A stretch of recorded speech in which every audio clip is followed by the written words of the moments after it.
Alger et Paris s'entendent sur la façon de résoudre les crises en Libye et au Mali. Pour la résolution des crises en Libye et au Mali, l'Algérie et la France se sont accordés sur la nécessité d'appliquer les résultats de la conférence de Paris et les accords d'Alger. C'est ce qui ressort de l'entretien téléphonique du 7 août entre les chefs de la diplomatie des deux pays, selon un communiqué du ministère algérien. Les crises en Libye et au Mali ont été évoquées, le 7 août, par le ministre algérien des Affaires étrangères, Abdelkader Messaël et son homologue français Jean-Yves Le Drian lors d'un entretien téléphonique, selon un communiqué du ministère algérien des Affaires étrangères cité par l'Algérie Presse Service, APS.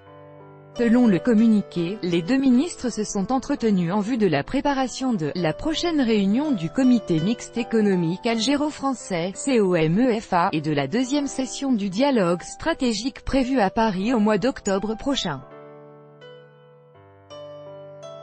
Évoquant les récents développements en Libye et les efforts déployés pour arriver à une sortie de crise, les deux ministres ont souligné leur entière disponibilité à n'épargner aucun effort pour contribuer au parachèvement du processus onusien et au suivi des engagements pris par les parties libyennes lors de la conférence de Paris. Pour les deux diplomates, tous ces efforts devraient permettre la mise en place d'institutions nationales capables de préserver l'unité et l'intégrité territoriale de la Libye, sa souveraineté et sa cohésion nationale, a précisé le communiqué. Concernant la crise malienne et sahélienne en général, les deux responsables ont estimé que l'aboutissement des élections présidentielles au Mali, dont le premier tour s'est déroulé le 29 juillet 2018, devrait permettre l'accélération du processus politique et de la réconciliation nationale, selon la même source. Tout en souhaitant que la nouvelle ère qui s'ouvre dans le pays suite à ce processus électoral, puisse accorder la priorité au parachèvement de la mise en œuvre de l'accord de paix, l'accord d'Alger de 2015, NDLR, les deux ministres ont affirmé que l'Algérie et la France continueront d'appuyer le gouvernement malien dans sa stratégie de sortie de crise et de lutte contre le terrorisme, a conclu le communiqué. Le 29 mai s'est tenu un sommet à Paris sous l'égide des Nations Unies consacré à la résolution de la crise libyenne.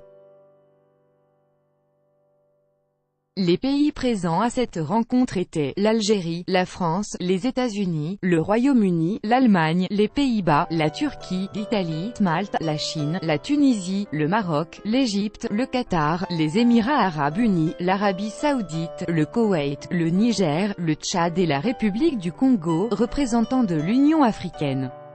Les différentes parties libyennes présentes au sommet se sont engagées à organiser des élections législatives et présidentielles le 10 décembre 2018, selon le communiqué lu à l'issue de la conférence.